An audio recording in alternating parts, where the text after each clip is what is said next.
from verse 22. Mark 8 from verse 22.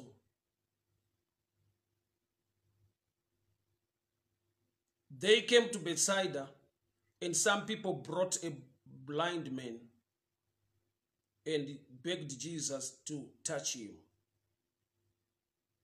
He took the blind man by the hand and led him outside the village.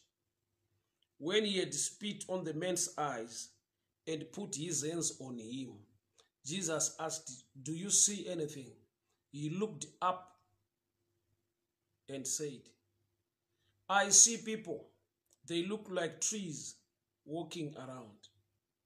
Once more Jesus put his hand on the man's eyes. Then his eyes were opened. His sight was restored. He saw everything clearly. Jesus sent him home, saying, "Don't go into the village." Sister Sylvia Dumbu, you are welcome. May the good Lord bless you. May the good Lord favor you. Thank you so much for tuning in. Pano paita murume angari bofu vanhu ndokubva vamuunza kuna Jesu. Bible that some people brought a blind man and begged Jesus to touch him. Some people brought a blind man and begged Jesus to touch him. Imwe version yanamboverenga masikati yati iyo, 2 men brought a blind man to Jesus. 2 men brought a blind man to Jesus. Chinangwa ndechekuti hama yawo iporeswe, chinangwa ndechekuti hama yawo ive nerestoration yesight. So vakauya naye kuna Jesu. And Jesus took the blind man by the hand, led him outside the village. Ndinotanga kutsanangura ipapa.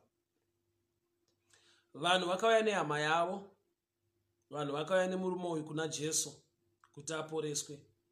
But vasvika pana Jesu, chakatanga kuitika ipapa hakusi kuporeswa kwemunhu, asi kubatwa ruoko kana kuti kutungamirirwa kwake kubuda muguta. Jesus led this man outside the village. Vanhu vaita chinhu chakanaka kuunza hama yavo kuna Jesu, asi Jesu uri kutakura munhu kubva ipapo woenda naye at a certain distance outside the village. Sei Ishe vatanga this kind of formula, nokuti tinoziva kuti kana vati munhu auya kuna Jesu unofanirwa kuona, unofanirwa kuporeswa.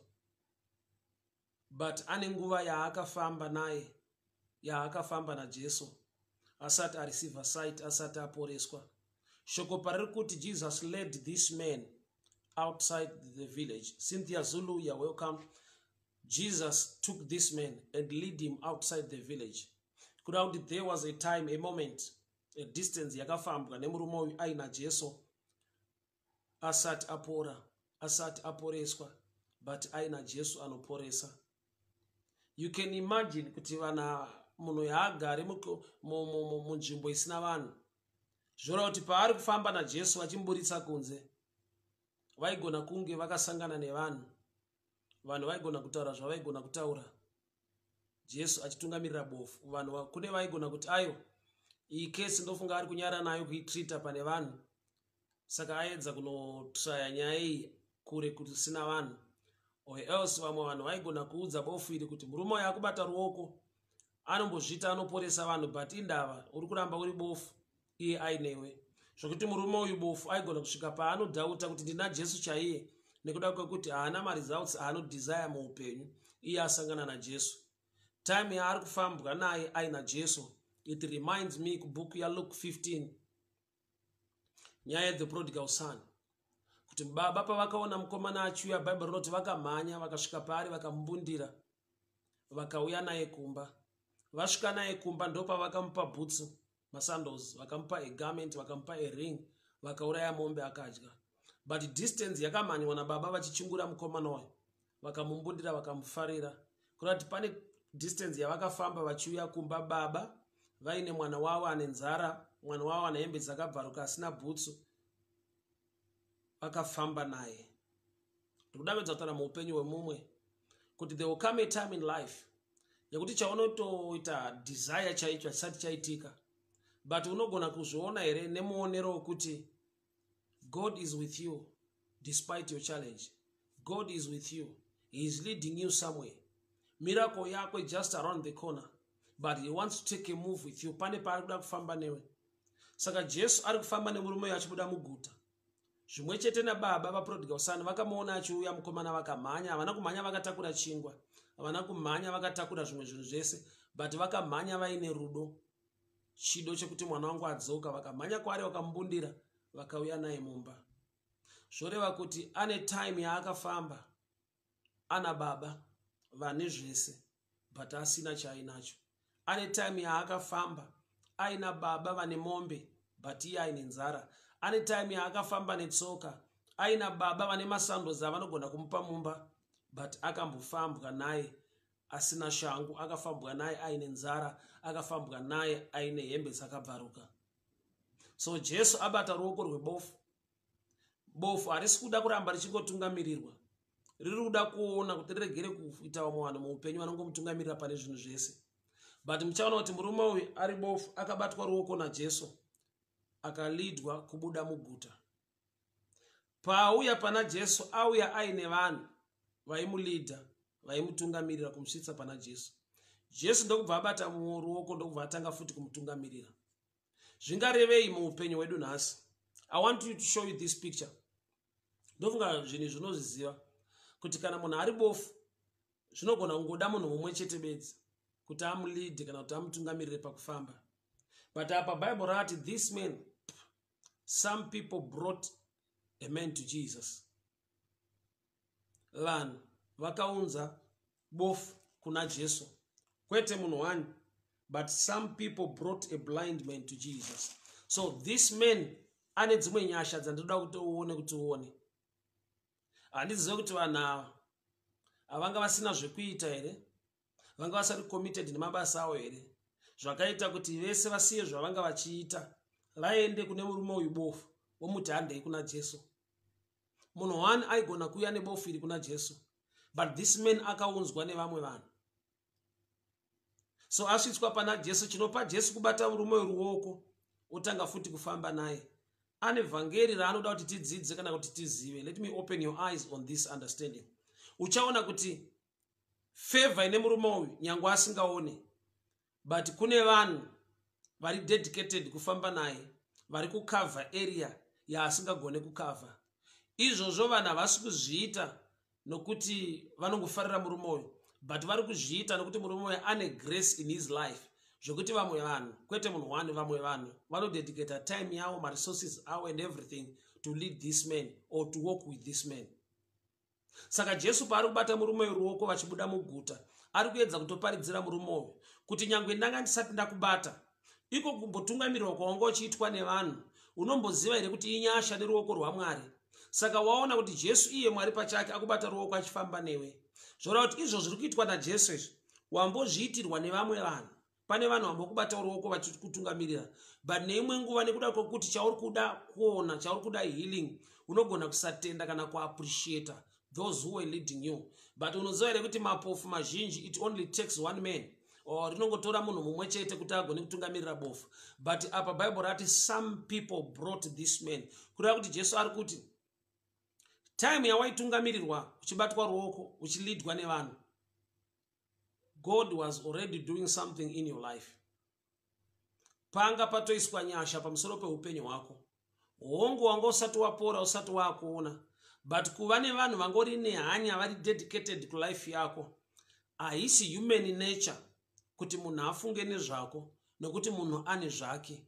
Haisi human nature yekuti munhu anyatsoconcentrate nezveupenyu hwako nokuti ane hwake. Munhu wese ane machallenges ake, munhu wese ane masituations aanoda kuadresa muupenyu. But ukaona aita sekunge asisina nhamo, ari kutanga ari kuatenda yako, that's a sign of grace. That's a sign of favor, which means at any level, munhu anongouya muupenyu hwako achikuoffer any kind of help, you need to thank God. Nokuti anogona kuzviita iye pachake achizviitira nenguva yake asinei newe. Saka ukaona atora time adedicate nguva yekuuya kuzohelpa muupenyu hwako, that's the sign yekuti God is with you and is leading you somewhere.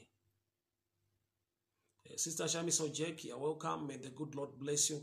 So this man, Jesu haatange nekumuporesa. Jesu anotanga kuita chinhu chaagara achiitirwa nevamwe vanhu, but achiona sekunge ingori nature yavanhu, Mwari havaiti izvozvo. Saka Jesu paari kubata ruoko achimulidhawo kubuda muguta, ari kungomuudza kuti zvaungachitoitirwa nevanhu izvozvo, naMwariwo unoita futi izvozvo. Kureva kuti zvaunofungidzira kuti inature yevanhu kungobatsirana sevanhu, it's the nature of God yakuoperata muvanhu vari kurangarira upenyu hwako. I'll repeat again. Jesu chamupa kubata ruoko rwebofu kuti abude nerubofu muguta, ari kuedza kuminista kuupenyu hwedu nhasi.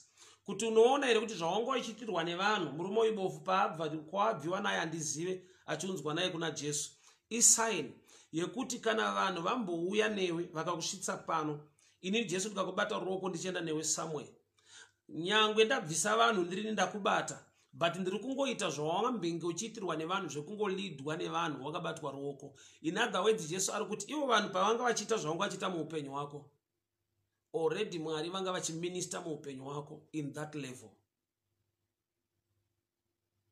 Wese munhu anogona kuti akabatsirwa nemumwe munhu, ndakamuudza mumwe munhu achitaura kuti munhu yangandipe this kind of help, angandipe mari iyo, iye angandipe kamari aka.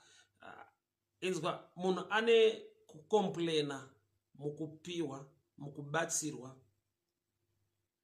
haisi mari yawashanda yauri kutambira, ihelp yekuti munhu angofunga kuti rega ndikubatsirawo nechichi. But munhu anosvika palevel yekuti haagone kutenda, haana a thankful heart towards anything chaitirwa nemumwe munhu, isiri payment but just a gift. Munhu anonzwa kukosha zvekuti akapiwa zvichida mari shoma nemumwe munhu anoona sekunge atsvinyirwa. Yet the real truth is, mari iyoyo haisi yako, akupa out of love. Aigona kutoishandisa chimwe chinhu, hazvire kuti wese akubatsira chinhu ichocho haachachida muupenyu. Inyaya yekuti akuda iwewe kudarika chinhu ichocho. Otherwise basa rekuitisa mari shoma yaakupa anaro. Kana vamwe vanhu vekupa mari shoma iyo yauri kukomplaina anavo, but asarudza kupa iwe, but iwe unogona kusaona Mwari nokuti une zibreakthrough, une zvihombe zvawakatarisira. But I've come to tell you this. Murume uyu akauyiwa naye kuna Jesu. Some people brought a blind man to Jesus. Vanhu ava hazvire kuti havana zvekuita, hazvireve kuti havanawo dzimwe hama dzavo dzinonetseka, vanhu hazvireve kuti havana situation yavanoda kugadzirisa netime yavanoda kushandisa. Ukaona Bible rati some people brought a blind man to Jesus, zvinongoreva kuti murume uyu anga ane grace dzaaifanirwa kuappreciate. That's why Jesu akamubata ruoko akafamba naye. Jesu ari kuti zvinoitwa nevanhu izvozvo zvina Mwari mukati, nokuti naMwariwo futi anogona kuzviita zvawanga uchiitirwa nevanhu. Saka vanhu pavanga vachikuitira, it's by the grace of God. Unogona kukomplaina kuti apa ndichiri bofu, handina breakthrough yangu, but yekuti usvike pana Jesu hauna kusvika wega. Some people brought the blind man to Jesus. Kureva kuti ivavo vasina simba rehealing, but vane a distance yavanokufambisa out of love yekuti usvike pana Jesu. Hauna kuuya wega. Eya havana simba rekuti upore, but vane tsitsi neupenyu hwako dzekuti vanokusesedza nekukusvitsa paunogona kuwana help. So kubatwa ruoko kwomurume uyu naJesu, it's a picture yekuti we need to appreciate whatever help inouya mukati meupenyu hwedu. Tiregere kuva nemweya wokusatenda, tichitaura kuti aiwa abatsira hake, but ona situation yangu ichiri yakakura, abatsira hake. We need to have a heart very thankful always. So Jesu abata munhu ruoko, ari kufamba naye kubuda muguta. Vabuda muguta ndokubva aenda kwaakaenda akasvika naye. Bible rati Jesu ndokubva anamatira murume uyu. But kumunamatira kwaakaita, process yaakaita, Bible rati wakapfira munhu uyu mate. I'm sure that's the main reason why Jesu asiya varume vauya kana kuti vanhu ava akafamba nemurume uyu a certain distance, nekuda kwokuti zvaari kuda kuita kuti murume uyu awane kuporeswa zvakanakira iye bedzi nekuti ibofu haangaone kupfirwa mati. Vamwe vanhu vauya navo vanoona vanogona kumuudza mashoko asiriwo kuti aiwa zvaakuitwa izvi hatizvitenda hatizvigamuchire. Why? Nekuda kwekuti Jesu chinhu chaari kuita chinhu chitsva. Kune mapofu mazhinji aakaporesa, but formula yaari kushandisa pana Mark chapter 8:22 Bible rinoti wakapfira mati mumeso webofu. So vanhu reason yavasiyirwa nawo ndeyekuti dai vakatevera vakaona process iri kushandiswa naJesu zvaigona kusavaitira zvakanaka. Asi chionaka kuti vanhu ava vane chavatogona. Vaunza munhu kuna Jesu, kwete kumwe kunhu kuna Jesu, but vasvitsa munhu pana Jesu, Jesu anobvisa murume yebofu pane vanhu vauya naye.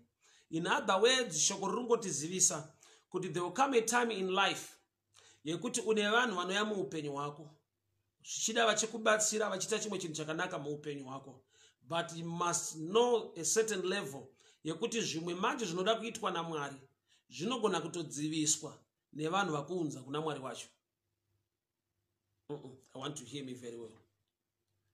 Munhu uyu aunzwa kuna Jesu kuti aporeswe.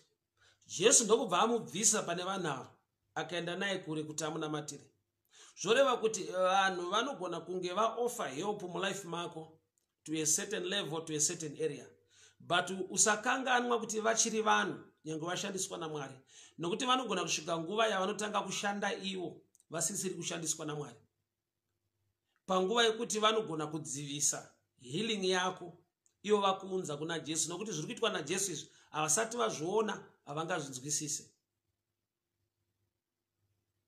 This is a picture yekuti unogona kutoparidzirwa vhangeri ukatendeuka, but wasvika pana Jesu pashoko raMwari, Mwari oda kuita chimwe chinhu chavanoziva kuti naivo vakakuparidzira havasati vachiexperience nekuziva, saka havagone kuchiitira iwewe ipapo, nokuti vanenge vakatocreata a doctrine already yekuti Mwari haadai, Mwari anoita izvi, Mwari anoita izvi, kana Mwari achiporesa Jesu anongodai. Saka choda kuitwa naJesu chitsva even kuvanhu vauya newe. Saka Jesu ari kuti chitsva chandinoda kuita chinotoda kuti ndikubvise pavanhu, nokuti vane an old mindset, vane zvimwe zvavanoziva but zviri zvekare. Jesu ada kuita chinhu chitsva, so anobuda nemurume uyu pavanhu oenda naye kunze kweguta. Apfira mate kumeso emurume uyu, anoita mubvunzo wekuti uri kuonei. I need to read. And Jesus asked him, verse 23, do you see anything? He looked up and said, I see people. They look like trees walking around. He looked up. Kurauti akatarisa mudenga. He looked up and said, I see people. They look like trees walking around. Akatarisa mudenga akati ndiri kuona vanhu. They look like trees. Vakaita semiti walking around. Semiti iri kufamba. Nyaya inorevei? Murume uyu zvanzi wakatarisa mudenga. He looked up. Vanhu vari on the ground. Vanhu havasi mudenga. But murume uyu atarisa mudenga. He said, I see people. I see people. Mudenga, I see people. Mudenga, he looked up and said, I see people. They look like trees walking around. Statement ye murume uyu ine confusion. Statement ye murume uyu inotaridza kuti ane imwe nyaya iri out of topic pano inoda kuadreswa. Akatarisa mudenga, he looked up and said, I see people walking like trees. People, mudenga, ndiri kuona vanhu. Nyaya murume uyu inorevei muupenyu hwedu nhasi? Ane vhangeri raari kuparidza murume uyu ratinoda kuti tinzwe manera nhasi. He looked up and said, I see people. Vanhu havasi mudenga. He looked up.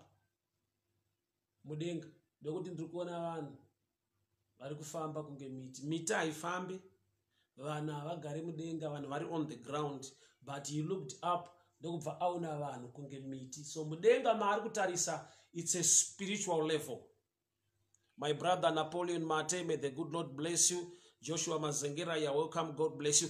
I looked up and I saw people walking like trees. Vanhu havagari mudenga,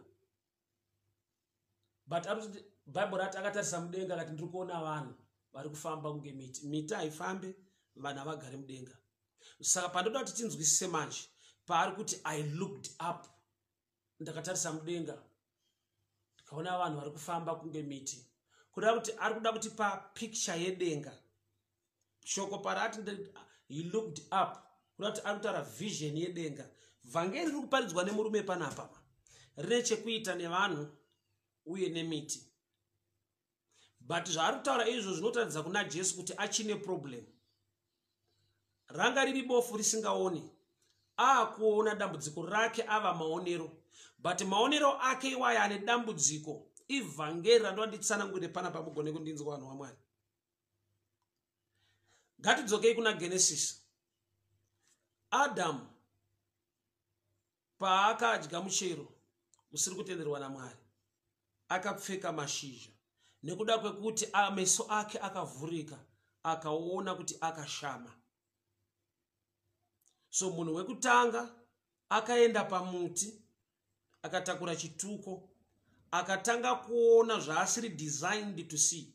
Nokuti Adamu, Genesis 2:25 kusvika pa20 tinoti both mukadzi nemurume they were naked and not ashamed. Kurati meso avo anga akavanzirwa kushama kwavakaita naMwari nekuti vairarama muglory yaMwari. But pavakadya muti, pavakadya muchero, meso akavhurika, their eyes were opened, ndokubva vaona kuti they are naked, ndokubva vamhanya kumuti. So picture yaAdamu wekutanga ndeye munhu ari kumhanya kumiti. Picture yaAdamu yekutanga ndeye munhu ari kumhanya kumiti nekuda kwekuti meso ake avhurika. So uyu murume ibofu, meso ake paakavhurika, ari kuti ndiri kuona vanhu, ari kutarisa mudenga, he looked up, meso avhurika ibofu, vanhu vari kufamba kunge miti. Kurati ari kutidzorera kuna Adamu kuti era yekutanga munhu meso ake paakavhurika akazvikonekta nemiti, akatanga kufamba achienda kumiti. So murume ari kuparidza vhangeri rekuti mimi Jesu ndimi matouya, the second Adam or the last Adam, kunza restoration kunyika. Why? Nokuti imi wacho ndimi makauya kuti muende pamuti, to hang on a tree. Ndimi mauya kuzohenga pamuti kuti vanhu varestore back chavakaluza through first Adam. Saka shoko pari kuti akatarisa mudenga, he looked up and said, I see people walking like trees. Ari kungoparidza kuti nhamo yemunhu yakatanga paakazviendesa kumiti. Ukama hwemunhu nemuti mugarden wakaunza kuona zvisizvo. Saka Jesu zvaauya nawo ndiye anofanirwa kunamatira murume uyu second touch. Second touch iri kurepresenta iye Kristu anova the last Adam. Nokuti the first Adam ndiye akavhurika meso, akaona kuti ari naked, akatora mashizha emuti akapfeka. Zvokuti Adam paaifamba, miti iri paari iri kufamba. I don't know if you can hear me now. Ndo paataura murume uyu, I see people, they look like trees walking. Ari kungotaura first Adam kuti paakanopfeka mashizha emuti, miti yapaari, akatanga kufamba. Ndo zvandiri kuona kuti Adamu wekutanga idambudziko. Saka Jesu paati uri kuona murume akati ndiri kuona vanhu vari kufamba kunge miti, ndatarisa mudenga, I looked up. He looked up and said, I see people, they look like trees walking. Muti wakambofamba hongu, but wakafamba uri pamunhu anonzi Adam. So the first Adam ndiyo picture yotaurwa panapa yekuti I see people walking. I see people, they look like trees walking. Muti haufambe, but Adam paakatora mashizha emuti akaisa pamuviri wake achifamba mugarden, muti wakatanga kufamba nekuda kwemunhu anonzi Adam. Ende ipapo meso ake anga avhurika, akuona dambudziko than kuona favor. nekuti meso paakavhurika akaona akashama, agara akashama. But paakadya muchero usina kutenderwa because of sin, his eyes were opened. Ndokubva aona kuti akashama, akuona problem, akuona zvisizvo. Saka Jesu pano paari kunamata, once more Jesus put his hands on the man's eyes. First, when he had spit on the man's eyes and put his hands on him, he asked, do you see anything? But on a second touch now, once more Jesus put his hands on the man's eyes. Then his eyes were opened. His sight was restored. His sight was restored. And he saw everything clearly. So per second touch ndo pari kuonekwa everything clearly. Which means it takes the second Adam kuti tive proper, tive vanhu kwavo, vanoona zvinhu kwazvo, vanova neukama naMwari wakanaka. Jesu ndokubva ati kumurume, Jesus sent him home saying, do not go into the village. Pane kwaari kutsurwa, kwaari kurambidzwa kuenda. Kungarevei, nokuti Jesu ane simba, chero nzvimbo yese ndiMwari. But say ari kuti, do not go back into the village. Enda hako kumba, but usaenda mumusha. So handizive kuti musha wake, imba yavo haisi mumusha here. Kuti musha uri paside, imba yavo iripo. But one thing chanda understand panapa, ndechekuti Jesu pari kuti do not go back into the village. Do not go back into the village. Firstly, he said, he sent him home, saying, do not go back into the village. Village pano ishado picture yema systems awakakura now. Village pano matongo environment yawakarerwa, yakanecha mafungiro ako, yakanecha maonero ako pamusoro pezvinhu. Saka Jesu ari kuti kana ndakupa restoration yesight, haufanirwe kuoperata uchiinfluencwa neenvironment yawakakurira, zvamakakura uchinzwa nekutaura nekudii. Toda kuti uoperate pane zvandakuitira from the dimension yekuti vane ukama naMwari uye wapiwa restoration. Why? Nokuti ukadzokera musystem iyoyo, inocorrupta your thinking system, inocorrupta maonero aunoita zvinhu. Romans 12:2 ndo painoti, your mind must be renewed by the word. Do not be conformed to the pattern of the system of this world, but may your mind be renewed by the word of God. So murume ari kunzi usadzokere mumusha. Kurati kune environment inokudinaya, inokurambidza, inokutadzisa, inoita kuti breakthrough yako ive breakdown again. Murume uyu apiwa meso ekuona arestorewa, but ane warning, do not go back into the village. Kurati pane pekuti wasangana naMwari, wakunamata Mwari, wakuziva Mwari, ukadzokera mama old ways, mama old systems, mama old friends vasingazive Mwari, they will easily corrupt your mind. Why? Because chaitwa ichichicha une zvawakajaira kubva kare. So when you go back into the village, ukadzokera mukufunga kwakumusha kwenyu, ukadzokera muma systems ako ekare, anocorrupta chicha chaitwa naMwari mukati meupenyu hwako. So this man was instructed not to go back into the village. Paakabviswa pahama dzake naJesu akadzoka achiona, ndofunga varume vangu vamutungamirira pana Jesu vakatanga kupembera vakafara. Asi havana kuziva kuti apiwa a personal instruction. Nokuti ava vakuunza kana wadzokera kwavari, vanogona kuzokuti ngatimbopinda muvillage. Kunamata kwakuda maturity neboldness yekuziva zvakataura Mwari muupenyu hwako. To some, they can go back to that village, maybe because of their maturity. Havagone kuva corrupted nema systems eko. But iwe you are more like a new baby. Une zvitsva zvaitwa naKristu muupenyu hwako. You need to grow in an environment inoita kuti unyatsokura, so that paunozoita back into the village, wamunhu ari mature, ari pastage yedecision making, asingagone kuva corrupted nemasystems ekare. So murume uyu aporeswa naJesu, but apiwa a personal instruction: do not go back into the village. Jesu haana kuti musazoenda futi kuvillage mese ayo ari kungodhila nemunhu waaporesa. So sometimes danger yatinayo mukunamata mazuva ano ndeyekuti munhu akapiwa a personal instruction anobva aita a church doctrine, zvokuti munhu wese anenge akurambidzwa kunzi usaende kumusha. Yeti iwewo wakaporeswa muarea yesite, Jesu une zvaakanzwa uchitaura, anotoziva level of your maturity, kuti ukadzokera mumusha uchangowana miracle yakadai unoiluza. Unogona kusanoluza site, but unocorrupt kopa maonero aunoita zvinhu.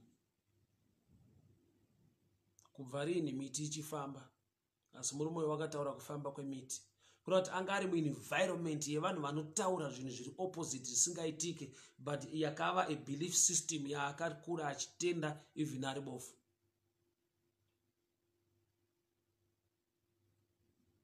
Makata bosataka. Adonya kujka, how are you doing, my brother? May the good Lord bless you.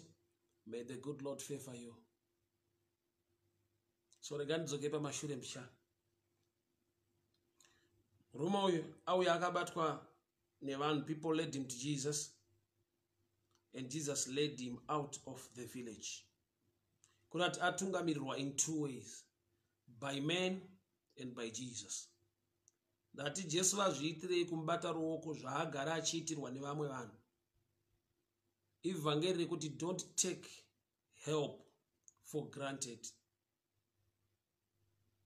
Zvawaitirwa nevanhu kuunzwa pano vachikulidha, Jesu anogona kutotangira ipapo kuti anokubata ruoko utanga kukulidha.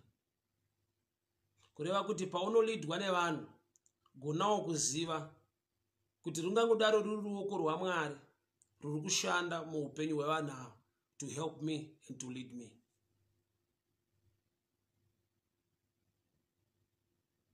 So vhangeri randinaro manhero anhasi nderekuti tive ne a thankful heart, moyo wokutenda, moyo wokuappreciata. Zvikuru sei zvinogona kudaro zvichiitwa nevamwe mukati meupenyu hwedu. Chinhu chese chine mavambo acho, chinhu chese chine pachinotangira. Bible rinoti, do not despise the days of your humble beginnings. So vanhu vakatungamirira murume uyo vakamuunza kuna Jesu. Vanhu bofu rinongoda munhu wani kuritungamirira. But Bible rati people brought the blind man to Jesus, which means this man anga akatakura much grace although he was still blind. Nekuda kwekuti vanhu vaisiya mabasa avo nekudii vazhinji vachimuendesa iye kuna Jesu. But nekuda kwekuti anga asati aakuona, anogona kusaona kukosha kwazvo. Ova nepfungwa yekuti vese mapofu vane vanhu vanovatungamirira. Gamba mapofu mazhinji anogona kutungamirirwa nemunhu, but iwe wakawanirwa nyasha nokuti pane vanhu vari kukutungamirira. Vasiya mabasa avo, vasiya zvavanga vachiita, but nekuda kwekuti aone uri bofu, unogona kufunza kuti zvinoitirwa munhu wese. Munoziva here hama dzangu kuti vanhu vanonetseka vakawanda. Mumwe nemumwe munhu ane urongwa hwakanyanya neupenyu hwake. Hakuna ari palevel yekuti ndagutsikana zvese zvaita.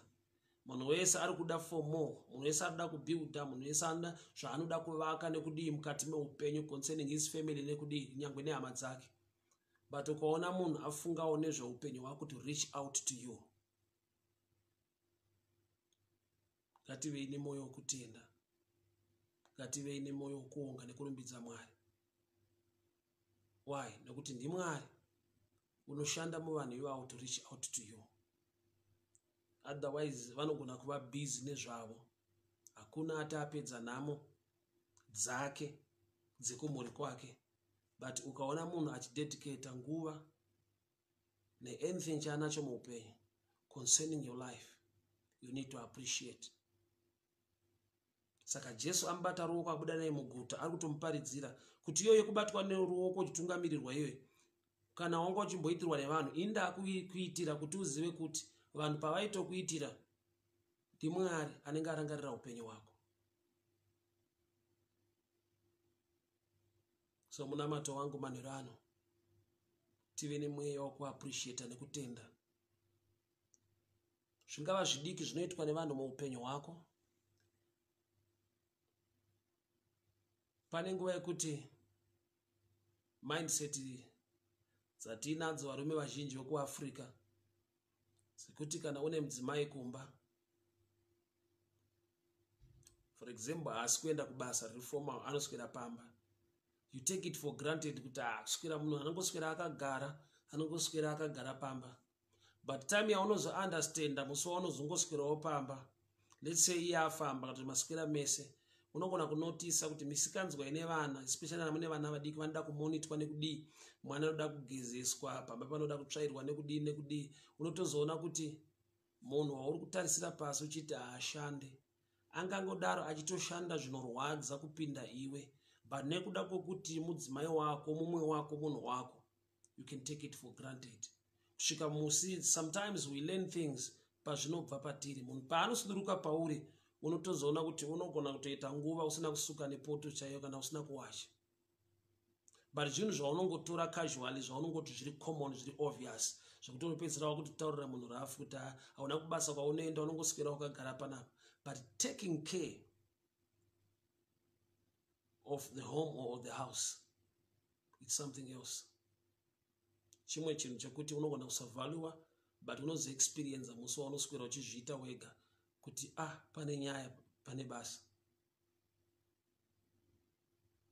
So sometimes we fail to appreciate, yet it's the hand of God reaching out to you to help you. Men, people brought a blind man to Jesus. People, not one person, people. Vanhu vakaunza murume bofu kuna Jesu. Zvaingoda kana munhu wani kuunza bofu iri kuna Jesu. Saka Jesu paari kubata ruoko achifamba naye ari kumuti, iyo yekuti unobatwa ruoko uchitungamirirwa inowanzoitwa newani munhu. Iwo waunzwa nevanhu kuna Jesu, but Jesu ari wani akubata. In other words, Jesu ari kuti uri kuona here kuti wani munhu aigona kuzvikwanisa zvokungotungamirira iwewe, but wanga une grace, wanga une favor, zvokuti mulife yako wanga une vanhu vakadedicate upenyu hwavo netime to reach out to you to help you. It always reminds me of the book Mark 9 painotaura pamusoro pababa vanouya nemwana wavo kuna Jesu vachiti, mwana wangu zvikamubata zvinoti mumoto nemumvura, vadzidzi vako vakamutadza. Mudhara uyu aingoona the negative. Chimwe chinhu chaaifanirwa kupupura nekutenda Mwari chiri positive ndechekuti nemoto wakatadza mwana wake. Moto wacho chaiwo wakatadza mwana wacho. Ichokwadi kuti vadzidzi vakatadza kubvisa dambudziko iri pamukomana uyu, but dambudziko rakatadzawo kubvisa mukomana panyika. He was still standing. Achiwira mumoto nemumvura, he survived.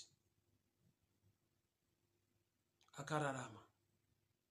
Hauwire mumoto for fun, hauwire mumvura for fun. Ukatoona situation ichikuisa imomo, the target iripo is to kill you, to destroy you. But this boy survived. It also takes me kunyaya yemukadzi with the issue of blood. For 12 years she was bleeding and she survived. Bleeding ukaitarisa ukableeda for a month, ukableeda for 5 hours, inguva yakareba kwazvo, unogona kutofa. But she had this challenge for 12 years and she survived. That's another dimension of grace upon a life. And this is what utara nai manera nasi. But kungova nemoyo wekutenda nekuappreciate Mwari, unovhura mikana mizhinji nenyasha zhinji dzidururwa pamusoro peupenyu hwako. Hama dzangu, ndafara kukuonai. May the good Lord bless you. Munhu anokuda nemunhu anoda zviri pauri. Usafunze tu aniwa wakafanana wakatosiyana. Mu life mune munhu anokuda nemunhu anoda zviri pauri. Vaniwa vakasiyana. Kune vanoda kana moto wakudziya. Vasingakujoine kana uchitsvaka tsotso. Pane patinotsvaka tsotso tese sababa naamai kuti upenyu hwedu hudziye, but shasha kana yadzirwa yakudzinga futi amai. Ya amena wandiri kutaura nezvake so.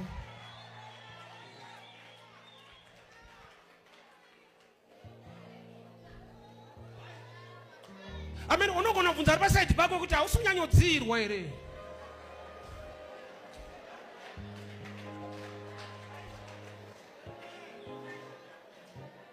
Takareserwa moto.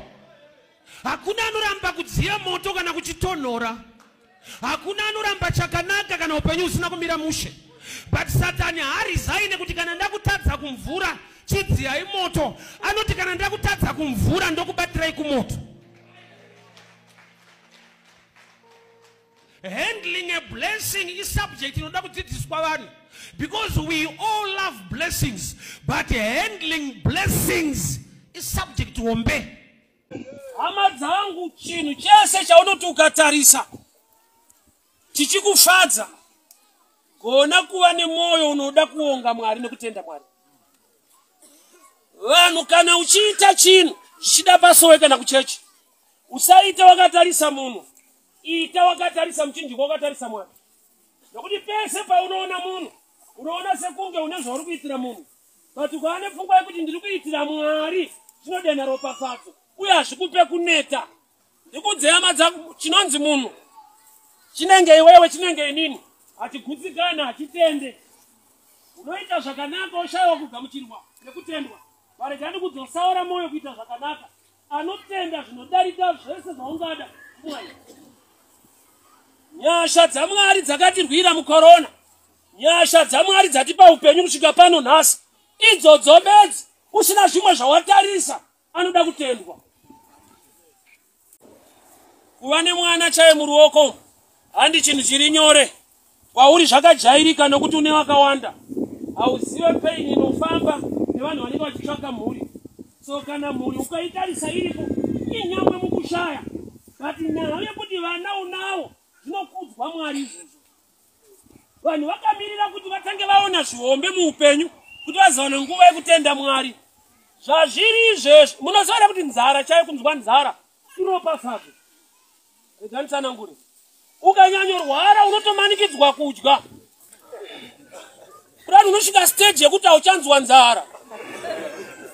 Kutone mapiritsi anonzi maappetizer anokoka nzara. Ukatoona uchitoinzwa so ichiti Mwari makanaka, ndiri kuinzwa. Nokuti kune mapiritsi ekusainzwa. Every level stage yauri inoda kuti ugone kushumira Mwari wakasununguka. Inetseka kuti sei munhu akasachengeta mwana wake anotonyenswa kumaintenance. Indaifungudza kuti zvaifanira kuita easy kuti munhu ade mwana wake.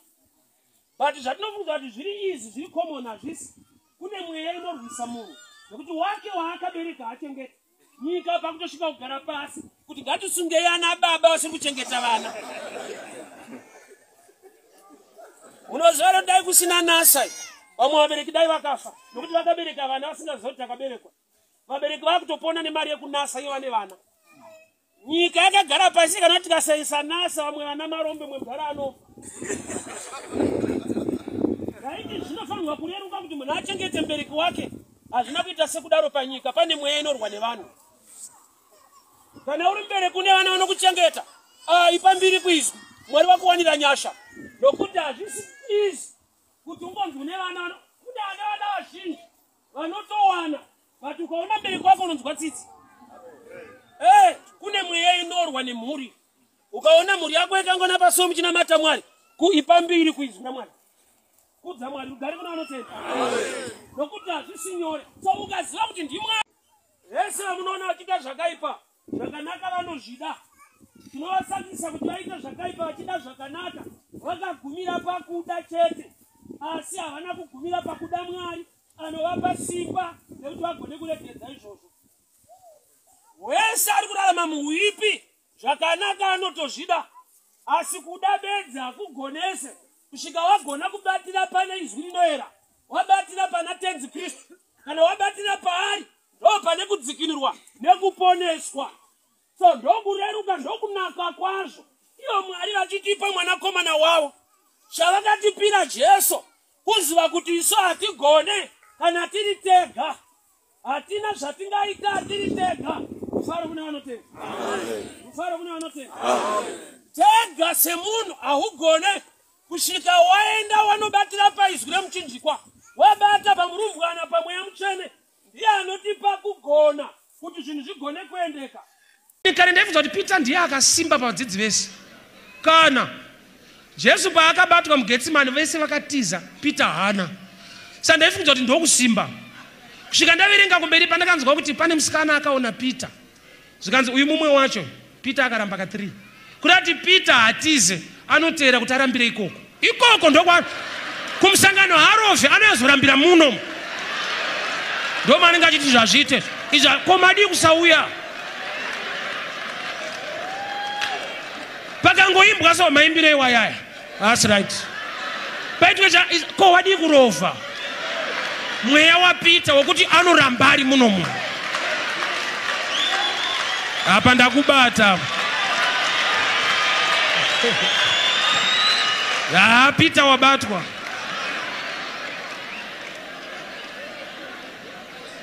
Ipapa pane zviri kutoonekwa zvisiri right na Peter.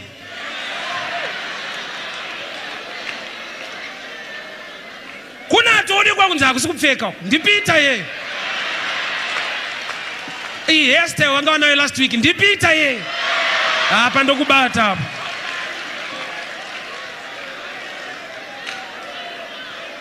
Haurovhe aiwa. Unoteera kuti urambire muno. Moyo wacho handina iwo. Wokuti kamunhu kanoswera kachingodhakwa kachikushungurudza chingoti murume wangu. Mwari rangarire murume wangu. Ina handizvigoni. Agonawo kubvumawo zvinogonekwa nevamwe ka. Iwe pane kutsungirira kune madzimai kwekuti dai tiri isusu vakadzi vacho takaenda kudhara. Tigarire izvo. Zvigone iwe.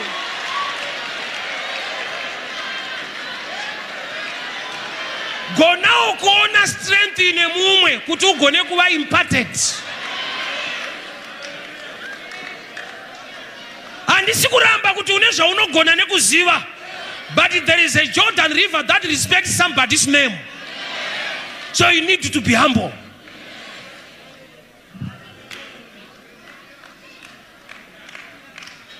Mwari anenge achingotona ndiri Mwari waAbrahama, waIsaka, waJacob. Varume vari 3 vava vane strength in different areas. Mwari waAbrahama, Mwari waIsaka, Mwari waJacob. Inda vachida kuziasosita nemazita aya. Ari kuti mumwe nemumwe ane nyasha dzandakaisa maari. Ukadawo zvawada munguva yefemine, shedza Mwari waIsaac akamudza kuti dyara mufemine munzvimbo yeGera, akakohwa. Ukada kubudirira munyika yevatorwa, namatawo kuna Mwari waJakobho akamurangarira kumba kwaLabhani, akamupa pfuma zhinji ari munyika yevatorwa. Mumwe nemumwe ane strength yake. Learn to appreciate others. Dzekuti imwe situation uya Mwari avaite mistake. Avakupe bhachi rekuti ukarova Jorodhani haripatsanuke. Mwari havaririse mufundisi panzvimbo asina anointing nechekuita nenzvimbo. Mwari havaite mistake. Havakupe vatungamiriri vasina chinhu chiri mavari. Mukaona mapiwa Mozisi anokakama, ignowai kukakama, endai paRed Sea. Tsvimbo haikakame. Munoyambuka nemudhara asingataure mushe. Don't focus on weakness. Iti Mwari mune chikonzero sei makatipa vafudzi vedu. Ndakudawo kugamuchira nyasha dzamakaisa mavari. Mozisi anokakama but paRed Sea munoyambuka. Red Sea haidi good English.